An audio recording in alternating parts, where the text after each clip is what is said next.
Eu sou Sebastião Benício da Costa Neto, psicólogo do HC UFG IBCER e professor da PUC Goiás. Gostaria de destacar neste vídeo, particularmente, que do ponto de vista político no Brasil, desde os anos de 1980, nós temos o Encontro Nacional de Psicólogos da Área Hospitalar, também foi denominado ENPAR, que foi um encontro que agregou centenas de psicólogos hospitalares do Brasil e de psicólogos da saúde, ainda que muitos não tinham uma consciência desta condição ou dessa disciplina reconhecida como psicologia da saúde. Muitos dos psicólogos que se encontravam constituíram posteriormente diversas sociedades brasileiras, demarcaram especificidades ou subespecialidades, eu poderia dizer assim, da psicologia da saúde. Dentre elas, eu posso indicar a psico-oncologia, a Sociedade Brasileira de Psico-Oncologia, Sociedade de Medicina Psicossomática, de Cuidados Paliativos, a Sociedade Brasileira de Psicologia Hospitalar, depois de Psicologia da Saúde, entre outras. E, particularmente, eu sempre estive muito próximo da Sociedade Brasileira de Psico-Oncologia, obviamente que participei de alguns ENPAs, mas posteriormente, por meio da criação da Sociedade Brasileira de Psico-Oncologia, eu pude me envolver mais e pude aumentar a minha consciência e a minha compreensão do que se tratava essa área particularmente. Então, a psico-oncologia, eu considero que ela é uma área da psicologia da saúde,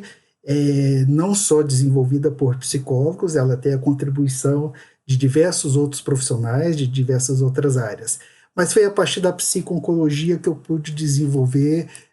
várias experiências e, por mais de 10 anos, particularmente, eu trabalhei em um hospital oncológico aqui na cidade de Goiânia, e este hospital oncológico que me deu condições, ou o meu envolvimento com essa área me deu condições para que eu pudesse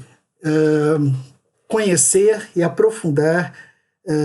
o meu fazer enquanto psicólogo da saúde hospitalar dentro dessa especialidade que era psico-onco. Nesse slide eu gostaria de mostrar para vocês ao centro o nosso queridíssimo e internacionalmente respeitado professor Ramon Baez Sopena, que nos atendeu a mim e Vanderlei Júnior, meu grande amigo e também psicólogo da Associação de Combate ao Câncer em Goiás, e nós, na nossa visita à Universidade Autônoma de Barcelona, tivemos o privilégio de ser recebidos pelo professor Ramon Baez, que sempre teve uma experiência em psico-oncologia vastíssima, um grande pesquisador condutual, e posteriormente se tornou um grande pesquisador no campo dos estudos de HIV/AIDS. E professor Ramon Baez, então, nos concedeu esse encontro muito prazeroso, isso no ano de 1996. Por meio do professor Ramon Baez, tivemos a oportunidade, ou eu pude ir trabalhar com a professora Maria Dietril, do Hospital Universitário Gregório Marañón, em Madrid. Pude passar um tempo com ela e, posteriormente, a professora Maria Dietril veio até Goiás no terceiro Congresso Brasileiro de Psico-Oncologia, realizado em 1998 pela Associação de Combate ao Câncer em Goiás. Então, cada vez mais eu pude, dentro das minhas experiências, me aproximar desses pesquisadores, desses psicólogos que tinham uma vasta experiência. A doutora Maria Dietril, ela recentemente ocupava a cadeira de presidente da Sociedade Internacional de Psico-Oncologia. A partir das experiências que eu pude obter junto à doutora Maria Dietril, em Madrid, nós desenvolvemos em Goiânia uma reunião que nós denominamos de Fórum Interinstitucional de Psicologia da Saúde, o FIPS, e aqui nós temos a nossa primeira reunião em 2001, e que foi realizada dentro do auditório do Hospital Araújo Jorge, e aqui nós temos a presença de psicólogos de diversos hospitais de Goiânia, e a ideia deste fórum é que ele fosse intermitente, não era nenhuma associação, nenhuma entidade organizada do ponto de vista formal, do ponto de vista jurídico, mas era a ideia de trocarmos apoio, colaboração entre os diversos psicólogos hospitalares em Goiânia. E por 6 anos consecutivos, até por volta de 2006, 2007, nós conseguimos desenvolver atividades mais articuladas, de uma grande parceria, uma grande colaboração, e isso foi firmando entre nós uma maior consciência do que seria a psicologia hospitalar. Então, minhas experiências, particularmente com a psicologia hospitalar, elas vão muito ao encontro daquilo que Sebastiani descreveu em 2000. São experiências cuja instituição se fazia o tempo todo presente, uma vez que praticamente 80% dessa experiência era dentro das enfermarias constituídas, no meu caso, por 5 ou 6 pacientes internados, e usualmente com algum acompanhante, algum familiar, e as ações tinham que ser desenvolvidas ali, tinham que ser desenvolvidas no contexto das diversas outras intervenções, de enfermagem, de fisioterapia e, eventualmente, dos serviços gerais também que estavam naqueles ambientes. E tivemos que aprender e tivemos que descobrir as melhores formas de prestar assistência psicológica para essas pessoas. A psicologia, como Sebastiani aponta, ela sempre foi pouco prevista, ou por muitos anos ela foi pouco prevista nos hospitais gerais, e isso teve um impacto muito grande, enquanto as nossas rotinas e enquanto os recursos que nós tínhamos para trabalhar nesses contextos, ainda que nascesse dentro da própria instituição uma certa indagação, uma certa necessidade da nossa presença, sobretudo a partir dos diversos processos ou projetos de humanização hospitalar. Então, éramos pessoas bem articuladas na vida institucional, mas, por outro lado, que muitas pessoas não sabiam ao certo qual era o nosso exato papel ali, até porque a representação mais forte que ainda paira sobre muitas pessoas é do profissional que lida com a população psiquiátrica no Brasil. E, por sorte, isso tem mudado nos últimos anos, mas ainda é uma representação social bastante evidente, sobretudo quando conversamos com os nossos pacientes do Sistema Único de Saúde. Obviamente, o meu trabalho sempre foi multiprofissional, com mudanças que variavam de acordo com o tempo. Eventualmente, a instituição tem épocas que está mais articulada para o trabalho multiprofissional, outras épocas menos articulada. Por isso que nós temos que ter uma ação contínua em relação a essa busca do trabalho em equipe, essa busca do trabalho multiprofissional, porque ela oscila, de fato, de acordo com a vida institucional. As solicitações que, particularmente, eu tive na minha vida também são aquelas, ou são previstas, a sua multiplicidade, teoricamente, e elas vinham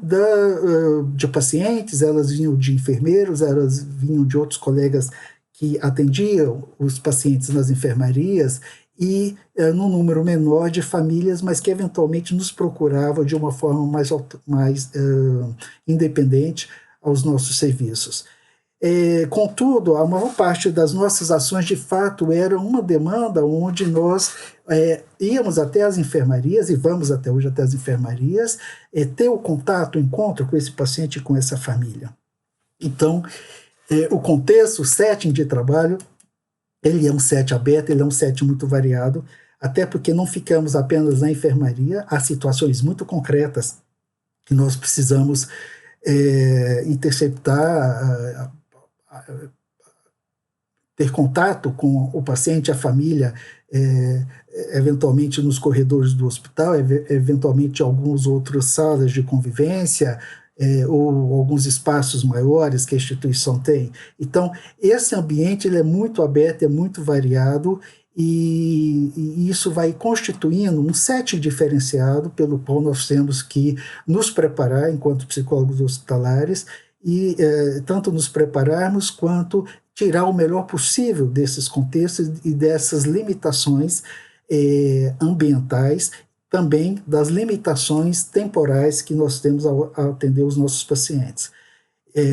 Eu suponho que praticamente 50% das minhas intervenções foram feitas com pacientes que tinham já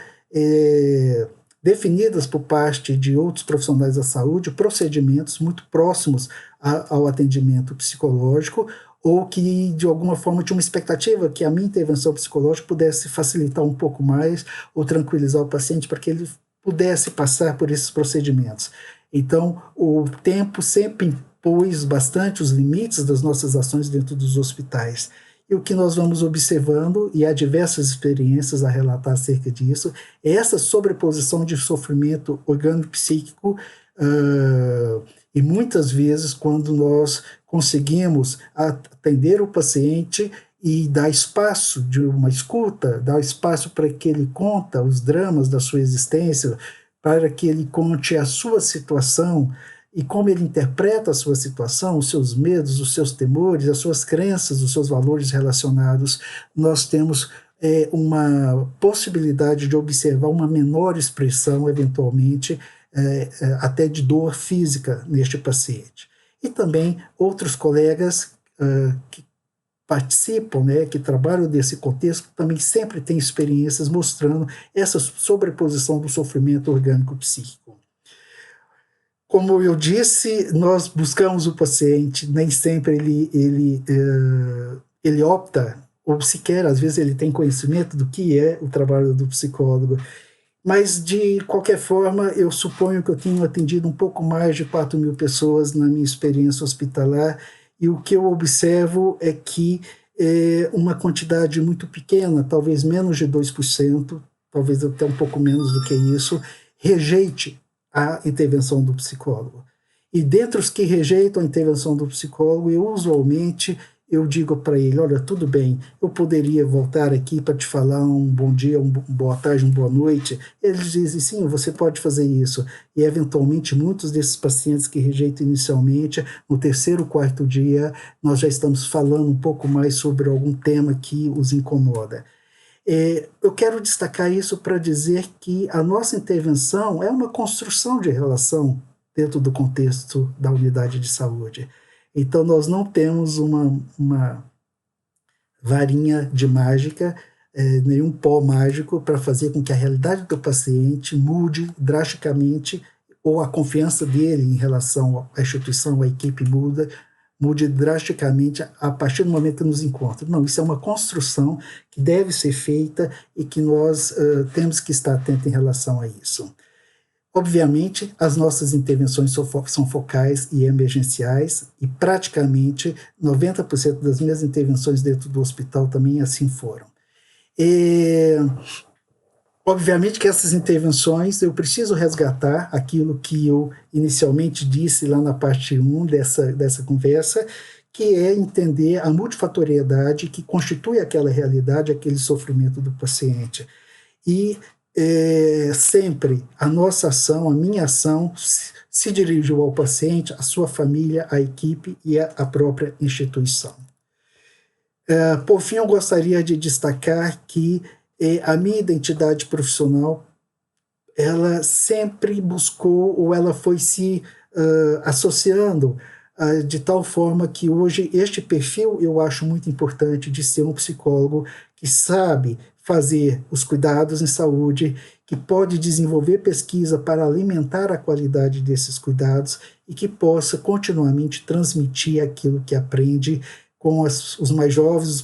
profissionais mais jovens que chegam, ou até mesmo com as outras equipes